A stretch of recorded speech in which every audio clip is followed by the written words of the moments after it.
नई सदी, नया साल, नया महीना, खबरें भी नई। चंद्रयान से आसमान तक, देश से विदेश तक, बाजार से जन सरोकार तक, सब पर है हमारी पकड़। देखिए देखिए खबर सदीनामा सदीनामा सदीनामा। अब हमारे पर निर्भर करता है कि हमने कितना सहेज पाते हैं और कितना अपना बना पाते हैं। हमने जो खोया है उसका कोई हिसाब नहीं, पर हम जीवन में छोटी छोटी चीजों को जोड़कर एक बड़ा हिसाब तो बना सकते हैं। उनके जो सपने थे जो बिखरे हुए हैं उनको हम सजो सकते हैं, संकलित कर सकते हैं, अलग अलग स्रोतों से कर सकते हैं। भागलपुर से कर सकते हैं, शांति निकेतन से कर सकते हैं, कोलकाता से कर सकते हैं, विद्यासागर में कॉलेज से कर सकते हैं। उन बिखरे हुए चीजों को समेटना होगा, सहेजना होगा, उसे अपनी खाती बनानी होगी। बाद में पीढ़ी हमें नहीं मिलेगी। उन्होंने जो हमें दिया है, जिस रूप में दिया है, ये हमारा नैतिक दायित्व बनता है, इस साहित्यिक समाज का कर्म बनता है कि उसे हम बचाएंगे, हम उन्हें जीवित रखेंगे। इन्हीं शब्दों के साथ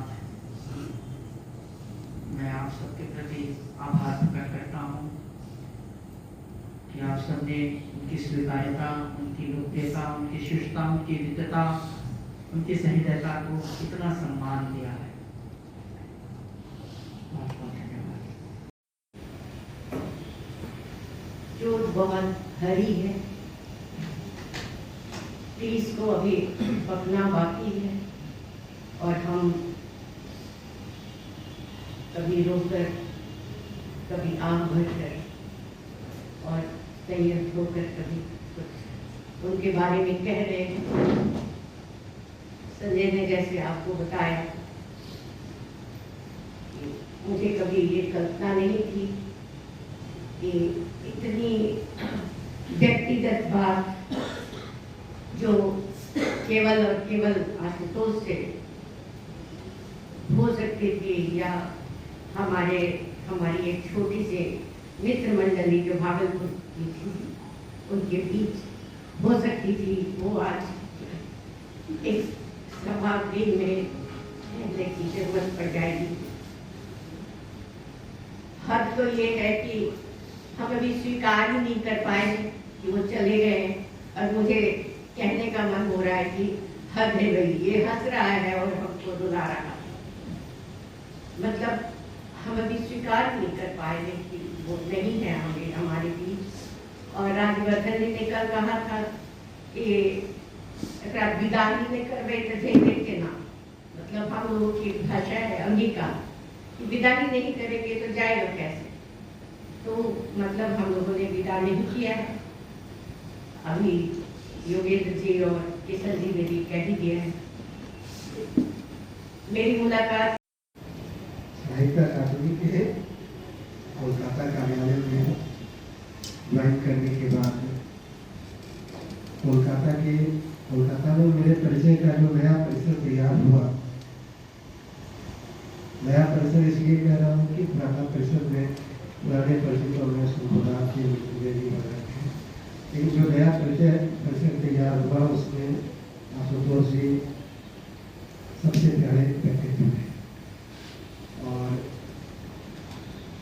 अकादमी ज्वाइन करने के बाद जो यहाँ साहित्य अकादमी के कोलकाता कार्यालय के प्रति हिंदी के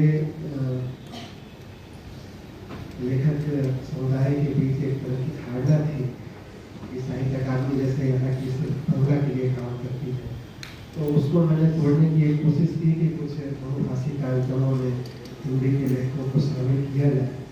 तो आशुतोष जी को भी हमने एक कार्यक्रम से जुड़ा था जो ऑनलाइन 2020 में आयोजित हुआ था। और वैसे उनसे वो एक मुलाकातें ही हैं, बहुत ज़्यादा उस तरह से संवाद नहीं हुआ है, क्योंकि ये भी 2-3 मुलाकातें जो है यहाँ के जो हिंदी कार्यक्रम होते थे उसमें जहाँ मैं उपस्थित हो पाता तो उसके कारण संभव हुआ था, लेकिन बातचीत का बहुत ज़्यादा सिलसिला नहीं बना था। उनकी जो कविताएँ मैंने उस कार्यक्रम में सुनी थी वही सुनी थी और उससे काफ़ी प्रभावित हुआ था। और फेसबुक पर उनके इस तरह से किसी का जाना न हो, ये हमारी कामना ऐसा रहे। बहुत ज़्यादा न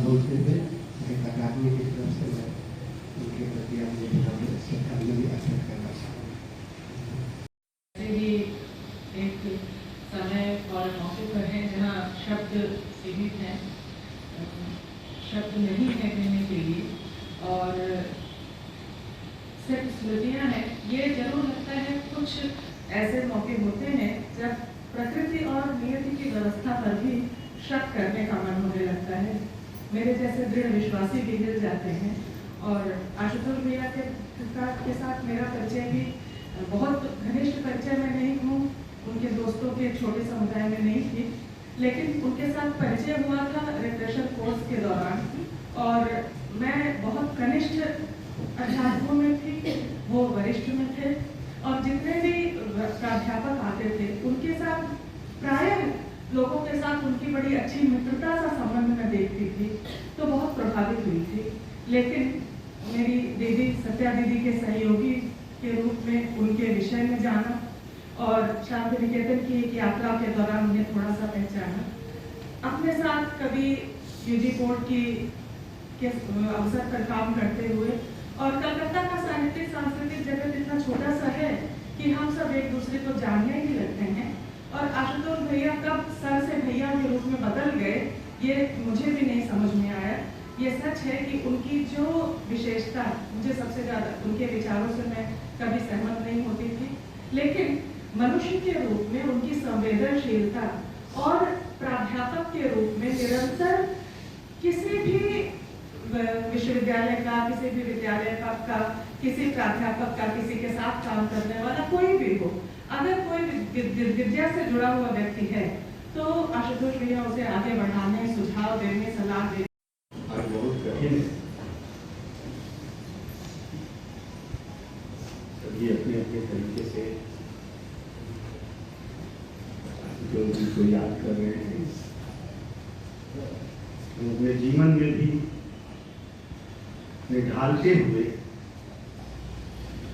और एक अध्यापक के रूप में मुझे लगता है अपने विद्यार्थियों के प्रति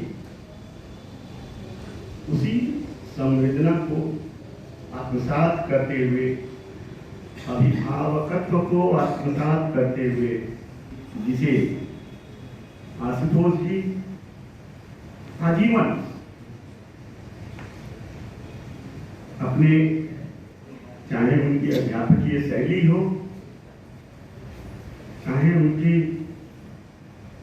सामाजिक, सांस्कृतिक, साहित्यिक गतिविधियों में साझेदारी हो, उसी रूप में हम सब आशुतोष जी को हमेशा याद करते रहेंगे। और आदरणीय योगेंद्र सर ने जो बातें कही, मुझे लगता है आशुतोष जी को याद करने का, हम सबके बीच हमेशा जीवित रखने का वह एक बेहतर तरीका है। मैं भी सोच रहा था कि आशुतोष नई सदी, नया साल, नया महीना, खबरें भी नई। चंद्रयान से आसमान तक, देश से विदेश तक, बाजार से जन सरोकार तक, सब पर है हमारी पकड़। देखिए खबर सदीनामा, सदीनामा, सदीनामा।